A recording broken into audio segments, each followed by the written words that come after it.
نحمده ونستعينه ونعوذ بالله من شرور أنفسنا ومن سيئات أعمالنا. من يهده الله فلا مضل له ومن يضلل فلا هادي له. وأشهد أن لا إله إلا الله وحده لا شريك له، وأشهد أن محمدا عبده ورسوله. أما بعد فأعوذ بالله من الشيطان الرجيم. بسم الله الرحمن الرحيم. ولنبلونكم بشيء من الخوف والجوع ونقص من الأموال والأنفس والثمرات وبشر الصابرين الذين إذا أصابتهم مصيبة قالوا إنا لله وإنا إليه راجعون. أولئك عليهم صلوات من ربهم ورحمة وأولئك هم المفلحون. أولئك هم المهتدون.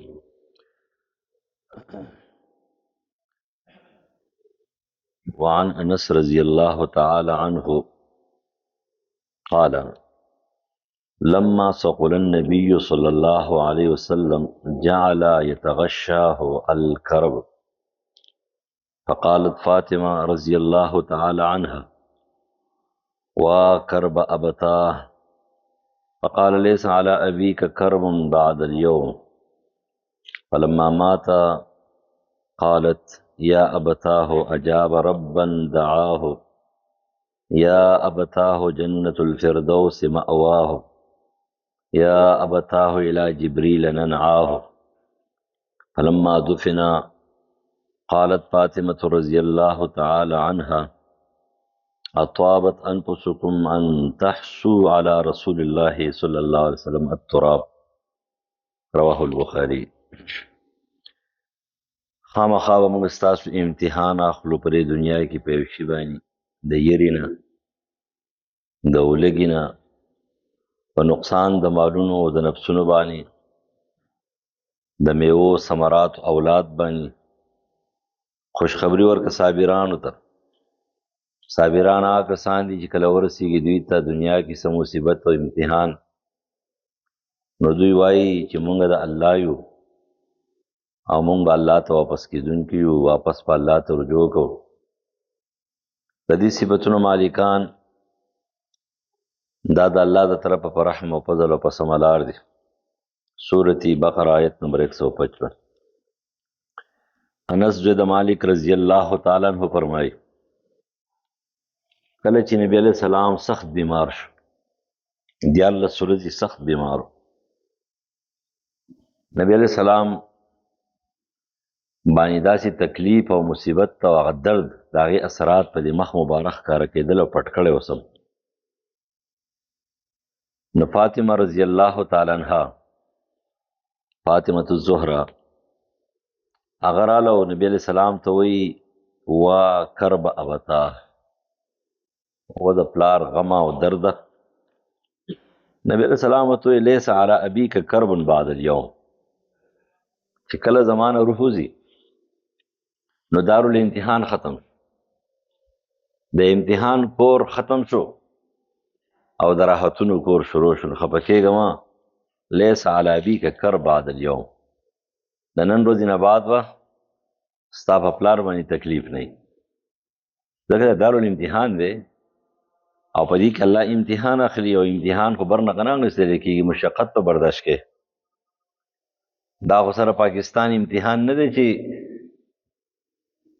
یا د سکولونو کالجونو یا د مدرسو یا د نورو چې پای کې چل ول وشي او پای کې اخوا دېخوا وشي. یو سړي محنت کړی دی هغه، او یو سړي محنت نه دی کړی هغه برابري، دا خو پکې نه برابرېږي. هلته به خو چې کومه دی نو چې چا محنت دنیا کې کړی دی او تکلیف یې برداشت کړی دی، امتحانات یې برداشت کړي دي، نو هغه ته به وسیله او ثمره میلاویږي. که څوک یې پېژني او که څوک یې نه پېژني، که د هغې نه څوک خبر دی او که څوک ترې نه دی خبر، خو الله د هغه د امتحان نه او د امتحان کې د پاس کېدو نه خبر دی. او هغه الله تعالی چې کوم دینه پاس کوي د دې وجنه د سلفو کې او د غټانو خلکو د مشرانو د عظیم خلکو چې دا خبرې کولې برناقه نه کولې چې ابوبکر صدیق رضی الله تعالی عنہ به فرمایل چې کاش زه واخه او غیاوي او لوکړې شوی او ریبلې شوی او وجه شوی ختم شوی د دې مطلب دا و چې چا نه پیژاندې خو الله پیژاندې او چې الله یو پیژني کنه خلک نه پیژني هغه کامیابی الله پیژندل او خلکو نه پیژندل ویس قرنی رحمت الله علیه الله پیژندل او خلکو نه پیژندو امتحان کې پاس شو الله تعالی هغه ته په دنیا کې چې کوم دینو د جنتی ایوارډ ورکړی دی چې نبی علیہ السلام ته وحی راځي او نبی علیہ السلام د هغې تذکیره عمر فاروق ته کوي چې داسې یو کس دی او هغه به راځي د قرن د علاقې نه او چې کله سره ملاو شو نو ورته ووایي تا ته دعا وکړي ځکه الله د هغه دعا قبلوي اوس دغه انسان یو ملنګ دی هیڅوک یې نه پېژني هغه د کلي خلک چې کومه دی نو هغه هم وایي یاره دغه یو دیوانه دی اره روان دی اب هم پټ په موږ پسې په دغې خلکو پسې ډېر خندلي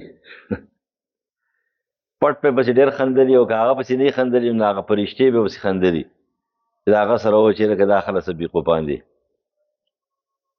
ولی نه پېژني د الله بزرگ نه پېژني او عظیم شخص نه پېژني الله پېژندلو نبی علیہ السلام ته ښودلی و نبی علیہ السلام پېژندلو نبی علیہ السلام عمر فاروق ته ښودلی و عمر فاروق پېژندلو په دې وجه باندې د سلفو به دا ویل چې کاش زه واښه وې او ګیا وې او لوکړې شوي وې او ریبلې شوي ختمه شوي وې دې مطلب یې دا و چې الله مې پېژني او چې هېڅ څوک مې نه پېژني نو دا ټیک خبر نن خو مونږه زموږ خو کار دا دی که نه چېرې مونږ خپل هر شی چې کومه دی دا د ښودنې دپاره کوو دکلاوې دپاره د تاسو ته کله کله وایم که نه موږ د خپل مونځونو په خلکو خرڅوو اول مونځ نه کوي او بیا چې کله مانځګزار جوړ شي جومات کې نو بیا خپل مونځونه په خلکو باندې خرڅوي نیمګړې خبره به نه کوي د مانځګزار د مونځ کولو د مونځ د جوړېدلو خبره کوه خو ورته وایي چېرې مونځ دې جوړ کړی دی او که نه مونځ نه کوو مونځ نه کول ځان له جرم دی او مونځ کولو سره مونځ باندې برابرېدل ځان دې نه دی برابر کړی دا د هغې نه غټ جرم دی چې تا ته الله توفیق هم درکړی دی د مانځه دپاره او ته مونځ هم کوې او تلاوت هم کوې او جوړېږي نه ځان سوچ وکړه خپل غم وکړه نبی علیہ السلام باندې سخت تکلیف ته دیارلس ورځې فاطمة الزهرا رضی الله تعالی عنها راغله او د نبی علیہ السلام د تکلیف د اثرات چې ولیدل نو پلار هم پلار دی او لور هم لور ده نو پلار چې کوم دی نو اشرف المخلوقات او امام الانبیاء دی او سید المرسلین دی او خاتم النبیین دی او نبی علیہ السلام لور چې کوم دی فاطمة الزهرا د جنت چې کوم دی نو د هغه جنکو چې کوم دی سیده ده نو هغه چې د پلار اثرات یې وکتل که نه نو ډېره پریشانه شوه وایي چې زما په پلار خو ډېر تکلیف دی وا کرب ابتا و تکلیفه زما د پلار نبی علیہ السلام ته وفرمایل د نن نه بعد زما تکلیف نه مه خفه کېږه دغه د آخري ورځ د نبی علیہ السلام عایشه صدیقه رضی الله تعالی عنها فرمایي چې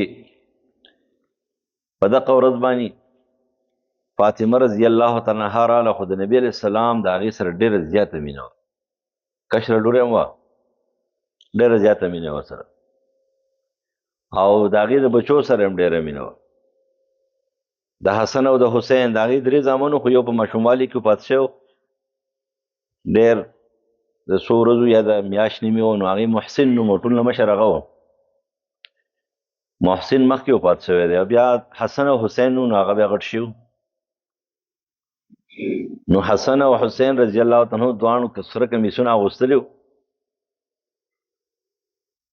او مونږ خو اکثر د دې تاسو ته پته راځي چې چېرته یا مولانا صاحب یا مفتی صاحب یا شیخ صاحب یا داسې حاجي صاحب خو نه خو داسې شی نو د هغې بچي غریب چې چېرته جامې اغوستلي که نه هر یو سړی دا یې هغه شانتې اغوستلي او دا ملا بچی لکه دا غیر مکلف دی غرق او فرق شي تا د غیر مکلف نه مکلف جوړ کو او خپله لور چې کومه دی نو بربنډه ګرځي هغه درته نه ښکاري، مسلمانۍ جامې درته نه ښکاري. نو نبی علیہ السلام چې وکتل نو حسن او حسین رضی الله روان دي او د رسول الله आवाज یې اورېدلی دی که نه. ځکه دا نیکه خو خامخا د نسو سره ډېره مینه کوي. دا نیکه نه دی، سم بدماشي د خپلو زامنو ته او د خپل ښځې ته ډېر بدماشي د نسو ته چې کوی دی ټک نه وي. تاسو فکر کړی که نه، ځکه چې که نوسي له پلار ګوتې وروړه که نه نو د نیکه نه به چا پلار بیا خلاص کړي. ځان دې شرمولی دی، ولې دا وړوکی و. نبی علیہ السلام چې وکتله نو دونه سیره روان دي او کمیسونه اوږده اوږده دي، سره سره یې اغوستي دي. نو کله پاسي و کله سمه دي راغورځېږي که نه.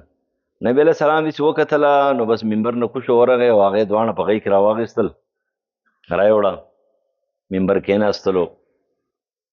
یو پتون مبارک باندې یو شهزاده کېنولو او بل پتون مبارک باندې بل شهزاده کېنولو. دواړو ته کتل داسې وایي تاسو ته پته ده څو خبرې وکړې دغه وخت کې. وایي الله تعالی په قرآن کې وایي یاره دا بچي چې کوم دی دا واقعي لوی امتحان دی. وایي دا ماشومان ما اول دی بس غورځېده پاڅېده زه ټینګ نه شوم ولاړم پسې. دویم نمبر یې پکې دا خبره وکړه چې دا دواړه زما کشمالي دي، دا زما ریحانان دي. څوک هم چې دا خفه کړي ګورې زه یې خفه کړم، او چې زه یې خفه کړم الله یې خفه کړم. چې الله یې خفه کړو نو جهنم یې ځای دی. نو چې چا شهیدان کړي دي نو د هغې سره به څه کېږي؟ تا هغې ته چې کومه دی نو داسې کټاس مسلمان وی او داسې یو لوی درجه وله ورکړې یزید له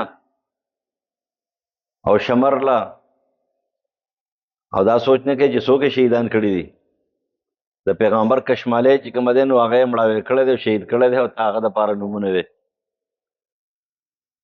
وایي دا زما دواړه کشمالي دي. او بیا یې پکې حسن رضی الله عنه ته وویله چې دا زما سید دی او دا به لویو ډلو د جګړو د فوجونو په منځ کې به جنګونه وي او دا به پکې جوړه راولي، دا به مصلح وي،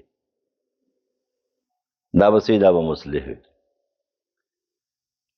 نو نبی علیہ السلام سره ډېره مینه. نو فاطمه رضی الله عنها چې راله په دقې ورځ باندې نبی علیہ السلام وفات شوی دی. نو بیا معلومیږي دا چې نبی علیہ السلام د ماسپښین د مانځه نه وروسته وفات شوی. دا قول راجح دی. اگر که یو قول کې دا رسول الله د سهار مانځه نه وروسته دی، خو دا خبره ټیک ځکه نه ده چې نبی علیہ السلام په دغه ورځ د ماسپښین د مانځه نه پس ښکاره شوی دی او ټول خلک په ابوبکر صدیق باندې متفق ولاړو او ډېر خوشحاله شو و چې زه دی به خلیفه کړي. او ابوبکر صدیق رضی الله عنه هغه د ماسپښین د مانځه نه بعد چې رسول الله نه خبر شو چې راښکاره شوی دی نو هغه مطمئن شو چې ټیک دی شیګانه چې پلتو خبرې کوي. نو بیا د مدینې نه یو میل فاصله باندې بانډه ده او هغه په هغې کې اوسېدو. نو د مانځه نه بعد سیده لاړو هلتې بانډې ته، او چې کور ته ورسېدلو نو بس یو دم پسې څوک راغلی چې نبي علیه السلام وفات شو. نو معلومیږي دا د ماسپښین د مانځه نه او وروستو چې کومه دی نو دا 12 ربیع الاول دی 11 هجري دا وفات شوی دی. په دغه ورځ باندې فاطمه رضی الله تعالی عنها ته نبي علیه السلام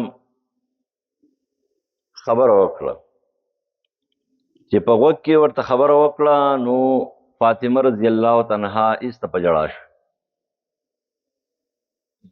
او بیا ورته لږ ساعت بعد بیا بله خبره وکړه، بیا خوشحاله شو. عایشه صدیقه رضی الله تعالی عنها فرمایي چې ما د فاطمه رضی الله عنها نه تپوس وکړ چې دا څه مسله وه د رسول الله د وفات نه ډېر څو ورځې بعد چې تا اول وژړل او بیا دې څه وکړه بیا خوشحاله شوې، دا څه مسله وه؟ او دا پټه خبره وه. وایي څنګه؟ وایي نبي علیه السلام ما ته په غوږ کې ویله چې مه خفه کېږه او دا قرآن او دا حدیث د دې دلیل دی چې لیس علی ابیک کرب بعد اليوم، د نن ورځې نه بعد به ستا په پلار باندې غم نه وي. په دې خبره هغه پوه نه شوه. نو نبی علیه السلام ورته په غوږ وویله پټه چې زه به وفات کېږم نن. فرشتې ورته راغلې وې که نه. نو بس زه په ژړا شوم.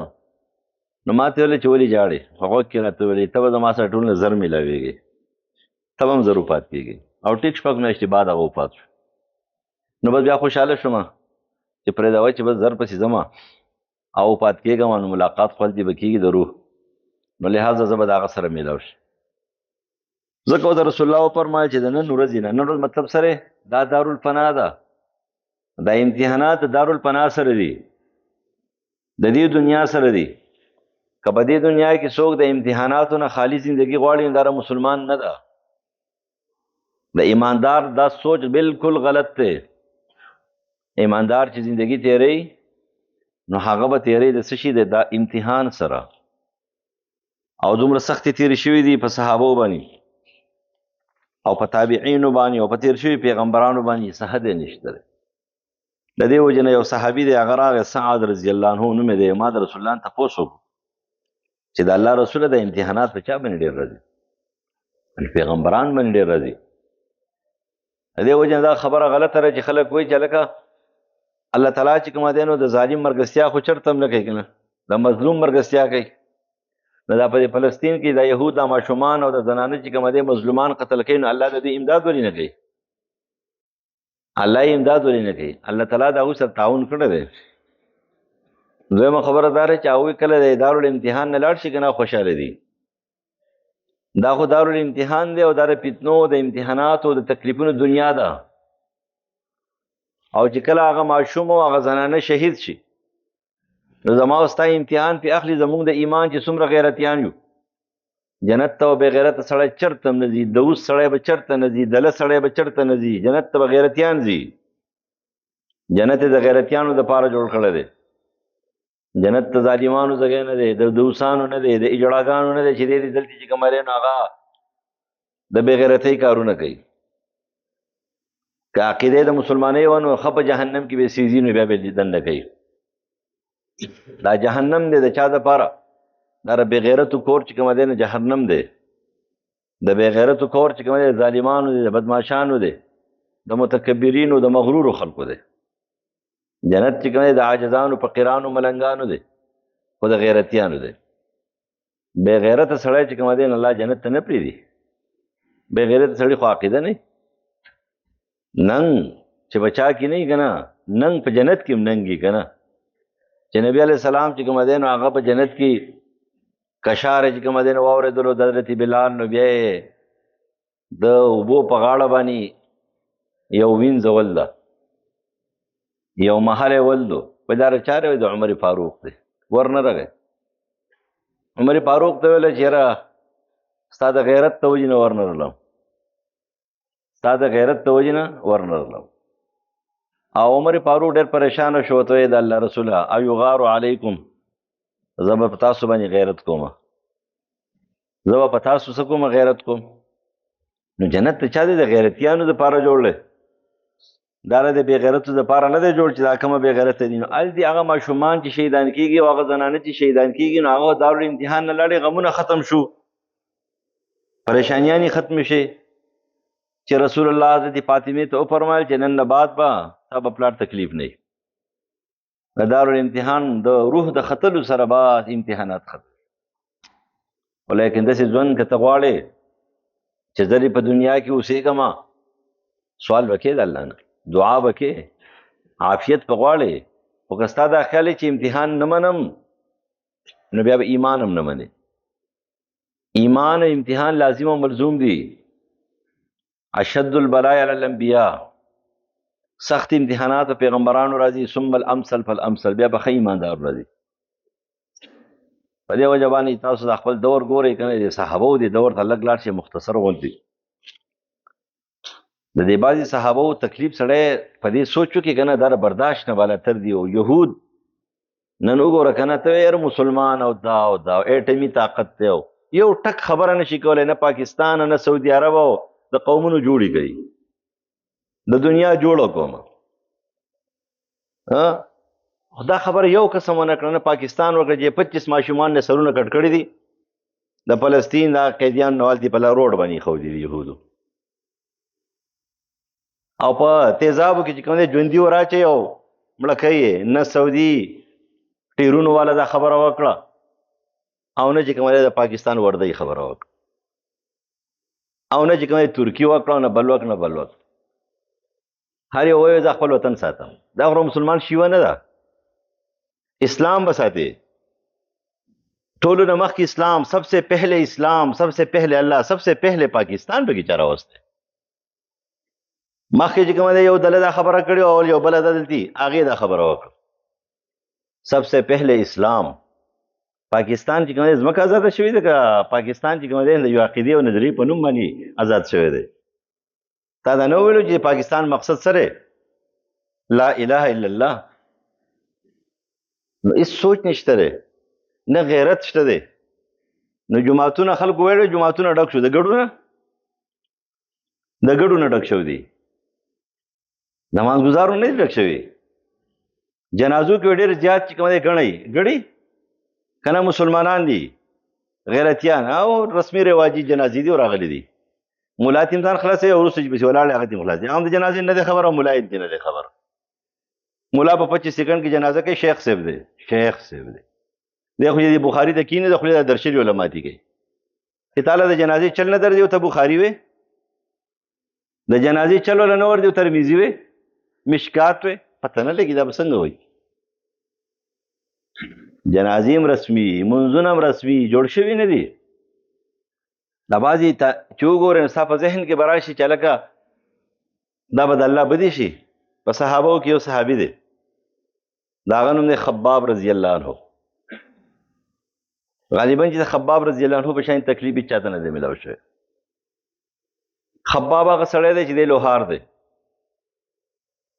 د لوهاري کوي سکولټ چې کله ګرمي کې نو د مکی مشرکان ابراله او بس دی به ونیولو وستا په ذهن کې برازي چې سکولټ وي نه ګرمولې کنه هغه د چا غلام په زور به ګرمولې او د چا غلام په زور به کار کو د مکی نه تختې دی نشو د مکی مشرکان به ونیولو په سکولټو باندې ورپاسه سملولو ورپاسه په ودرېدل کانی به پیواړول دا ویني زوی به چې کومه دی دا بلاړې توی شو ناغه سکولټي به رسکړې ابم مړې په دې وجه باندې چې کوم خلک یا پوهیږي عزت خلک هغه چاله ورکې چې عزتمند دي قدر خلک دا هغه چا کوي چې قرباني کړي زموږ دور نه هغه دورو چې کله عمر فاروق رضی الله تعالی عنہ چا قدردان چاته عمر فاروق دا چې دا چا عزت پیژني نن خو خان نظر وای زما پلار چې کوم دی نو سو د سیو زمانی کدي سم مړستانی کبه یادي سی هو یا بنو پته نه لګي مړلم څه خبر یو کې د شي غمر شوت خورو صاحب شانتي حرام خورو مو دې څه خبر یو خو لیکن ته څنګه ستا کردار خو د منافقانو دی د فاسقانو د فاجرانو دی نو ته څنګه چې دین په خپل پلار باندې پني ک باندې فخر کې دا په کردار باندې روان شګنه هغه قدردان عمر فاروق چې عمر فاروق رضی الله عنه یو بستر یو تکیا علامه عینی نقل کوي عمدۃ القاری کی طبقات الکبرى ابن سعد نقل کوي موطئ مالک په خپل کتاب کې نقل کړی یو بستر یو تکیا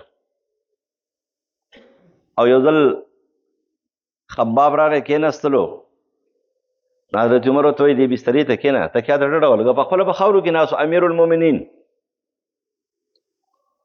ناوته ځکه نم جی ولته کېنه دا ستاسو دپاره ما جوړه کړې ده یو ته یو بلال دی تاسو به کېنئ دې ته بل دې ته مکې سردار نه شي کېناستی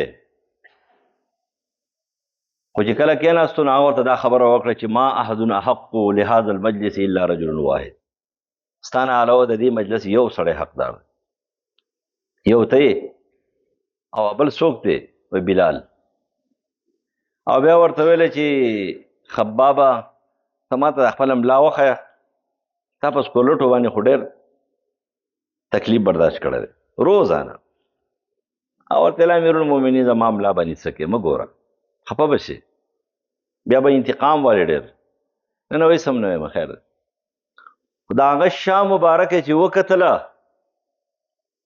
نو دا پختۍ پکې خوړلې شوې وې د اور د سکولټو پکې دننه داسې جورې کندې کړې وې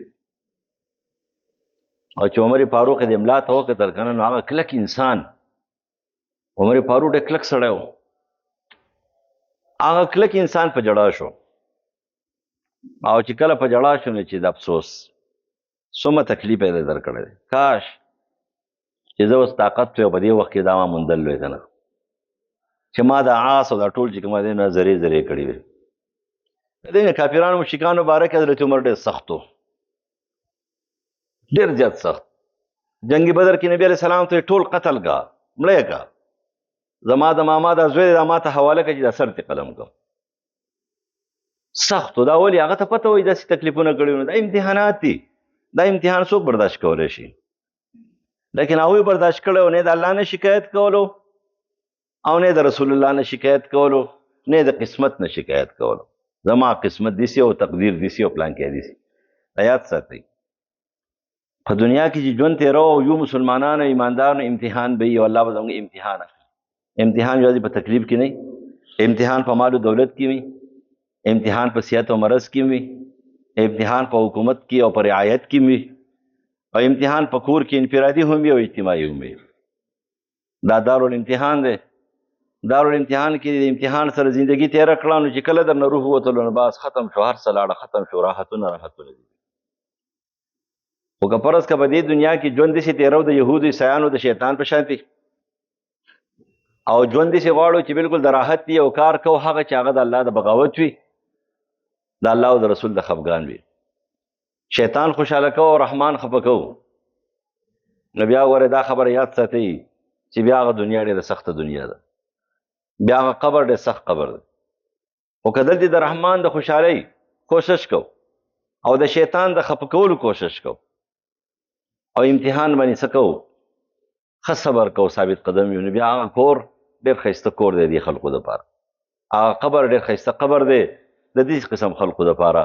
الله تعالی دې مونږ اول د امتحاناتو نه بچ کړي او که راشي نو الله دې مصابران وګرځوي، او الله تعالی دې هغه خلک چې کوم د دغې ایماندارو دغې کمزورو ضعیفانو بېوسه بېکسه د هغوی دپاره یو قهر جوړ شوی دی، الله دې دغه په خپل قهر ګرفتار کړي.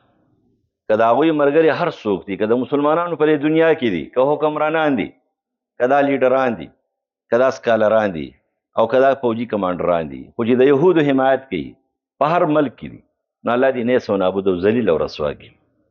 او چې کله حامیان دي اگر که څوک پیژني پټه دعا ورته کوي، الله دې کامیاب او خوشحاله کړي، الله دې ولا اوچتې اوچتې درجې ورکړي. الله تعالی دې موږ معاف کړي ومال البلا.